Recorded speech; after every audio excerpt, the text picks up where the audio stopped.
Blessings to the tribe and peace to the family. I hope you guys are doing all right.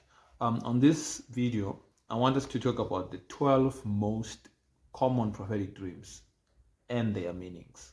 Okay, so dreams are very important. I mean, I have taught on this very channel concerning dreams and the importance of dreams, and I can never overemphasize the importance of dreams. In the book of Job 33, verse 14 and 15, the Bible tells us that God speaks to us in dreams. Okay, so when you're missing a dream, or you're forgetting a dream, or you're not taking serious a dream, you always have to think in terms of what is it that you are forgetting, what is it that you are ignoring, what is it that you are taking lightly. Because dreams, they're not just dreams, but they're messages from God.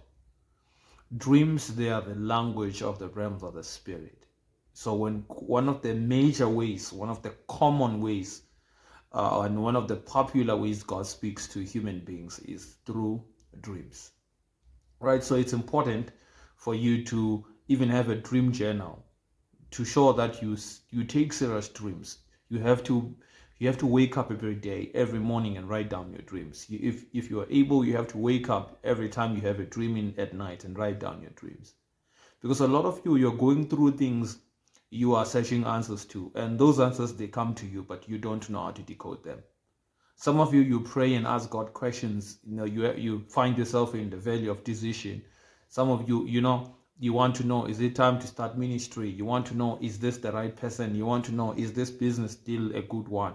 You want to know, is this job opportunity, it's mine? And you are busy praying. You have questions that are plaguing you. You're asking the Lord questions, and you're ignoring your dreams. You can ask the Lord something, a question about something, and you can go to bed and wake up in the morning with an answer for it. The Bible says God speaks once, yet twice, yet men do not recognize it. Yet men do not perceive it. So, like I always say in the prophetic is not about learning how to hear God. The prophetic is all about learning how to recognize when God speaks, because you can already hear God. You have a built-in ability to hear the voice of God. So your problem is not hearing God. Your challenge is learning how to recognize God, right? So it starts with the sensitivity or the awareness that you are actually aware to hear already. You are not trying to hear. You can already hear. If you can establish that, then you're 50% towards your goal of learning how to hear God with confidence, with clarity, and with consistency. Okay, so let's get into the dreams, shall we? Because by now I believe all of you know the significance and the importance of dreams, and that is the reason why you're watching this video in the first place, right? So let's start with the first dream. The first dream is the popular dream of falling. Have you ever had a dream wherein you're just falling and falling and falling and stuff, and then when maybe you're just about to reach the bottom, you wake up? It's a terrifying dream that a lot of people actually have had. A lot of people can relate to this dream, right? So what does it mean when you dream of yourself falling, right? So dreaming falling, it actually speaks into it speaks into the areas of your life where you feel like you're losing control. So anytime you dream you are falling, you need to start self-examining yourself. Did the different aspects and areas of your life, you will find that there's an area in your life where you are losing control. That dreams actually comes as a warning. The book of Job, again, 33, it says, God, he seals their ears, with instructions. He terrifies them with warnings. In your slumber, in your sleeping, he terrifies us with warnings, with dreams. I mean, he seals them with instruction. He terrifies us with dreams or warnings. That is to say, if things are about to go wrong in your life, God might show you actually that, hey, you're missing it here. Hey, you are getting yourself into trouble here. So once you have a dream of you falling and stuff, you need to sit down and self-reflect. Think about your own life. Think about where you are. Think about how you are managing and doing things in your life, how you are going about your life, different areas of your life, you will find that there's an area where you are getting out of control or things are getting out of control. So this is a dream that brings a warning to you that you're about to lose control. Okay, so God bless everybody. Let's go to dream number 2. Dream number 2 is a dream of running late. You are late for school, you're late, you're dreaming you're late for school, you're late for work, or for whatever, but you just dreaming yourself off, you are late. What does it mean? Let's look at that. This dream is all about divine timing. This dream speaks of divine timing. So what this dream means is that your life is no longer in sync with God's timing. Okay, your life is no longer in sync in God's timing. So oftentimes this dream speaks of you being late in a certain area in your life. So you are missing the divine timing. That is, you might be ahead of God. There might be something in your life, an area in your life where you are moving ahead of God, or there might be an area in your life where you are moving behind. You are late in the spirit. Right? That could be, maybe you're supposed to have started a church now already. You didn't start. You're supposed maybe to be operating in your prophetic gift already. You're not operating. So you might have dreams that are troubling you, or you just dream you are late for school, you are late for this, you're late for this. While the actual problem might be that you are late. Maybe you're supposed to be established now in your prophetic ministry. You're supposed to be serving people, helping people with your prophetic gift, but you're not doing that. So the dream bothers you, keeps on, and a lot of people who have these type of dreams, they keep on coming back to that. So once you have such a dream that keeps on coming back to you, and a dream of this nature, you need to be prayerful now. You need to prayerfully find where you are actually missing God, so that you can align yourself with the divine time of the Lord, or the divine schedule of God. Okay, so that is dream number 2. Dream number 3, it's you being chased. You have a dream of you being chased. Okay, so this dream actually denotes something that you are trying to avoid in your life. Right? You have a dream you're being chased. And I know oftentimes, because there's a problem in the church of people who are demon conscious or who are Satan conscious. Anytime they have dreams that are unsettling, like this one of being chased, they will immediately want to associate that with an enemy. So dreaming you being chased, you might think that denotes a spiritual attack, or someone coming after you. While in an actuality, you might be actually avoiding something. You could be, for example, running away from your ministry. You could be running away from your assignment. You understand? There could be something in your life that you are trying to avoid. And oftentimes what I've learned about dreams, when you dream, and you try to interpret a dream, or you look at a dream with honesty, and you're a spiritual person, and a dream of this nature, it should be very easy to know what is it you're avoiding. You don't need a prophet to tell you what is it you're running away from. Right? So if you are someone who lives a conscious life, you're not living an unconscious life, a community unconscious life. You are living a conscious life, an individual conscious life. You're conscious of your life, your decisions, your movements, and all of that. You should be able to know what is it that you're running away from. Okay, so being chased, oftentimes that's what it speaks of. It speaks of you avoiding something that you need to do, something that has to happen.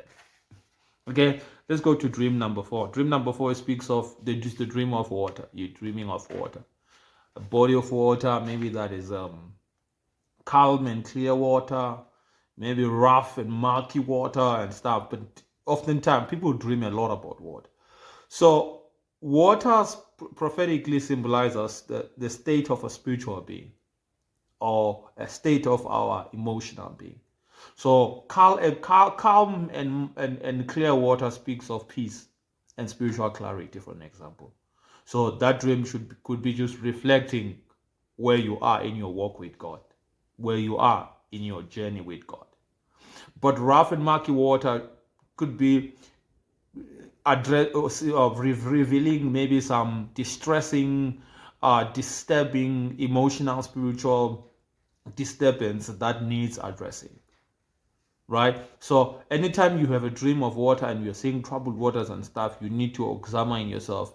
Maybe you starting to have anger issues. Maybe you're getting out of control. You're losing your emotional intelligence. Maybe you're becoming lukewarm. Maybe you understand if that is rough waters and stuff. But generally, the dream or dreaming of water comes to reveal to you your spiritual, your emotional state of being. Okay, that was number 4. Okay, let's go to number 5. Number 5 is dreaming of losing a teeth, your tooth. You're losing your tooth. So what does it speak of? It speaks of losing control, authority, and confidence. Okay, so if you're dreaming and you're losing your teeth in a dream, it means there could be things that you are doing that are leading to you losing your influence, losing your authority, or losing your confidence. Or it might even be an attack. The enemy might be attacking your confidence. The enemy might be attacking your influence and your power. So again, this is a call to become spiritual and examine yourself and examine your life and examine circumstances surrounding your life. You will definitely see what is the problem. Okay, another beautiful dream. This is a beautiful dream is the dream of flying. This is dream number 6. This is common dream number 6. You're dreaming of yourself flying. This one speaks of spiritual elevation. It speaks of elevation. So if you dream yourself of flying, it speaks of you transcending or being elevated above your challenges and your situations. Also, it speaks of God calling you to a new level in the realms of the spirit. It speaks of your ability, to navigate the realms of the spirit. Right? So generally, when you have a dream like that, it means there might be things that you are going through. That dream comes to speak to you that you are transcending your situations. You are being elevated above your circumstances. That's hence I'm saying it's actually a beautiful dream. Right. Let's go to dream number 7. Dream number 7 is a dream of death. Right? Now, this can be tricky because dreams can be literal and dreams can be symbolic. So it's very important when you have a dream of maybe someone dying, a loved one dying and stuff. It's very important to pray about it and seek revelation, seek the interpretation rather of such a dream. Because here's another thing I must put into this session, that is, dreams, they're an invitation from God to you to seek Him for revelation, to seek Him for interpretation rather. So when God gives us dreams, it's one way God invites us into the place of prayer. It's one way God invites us to run after Him.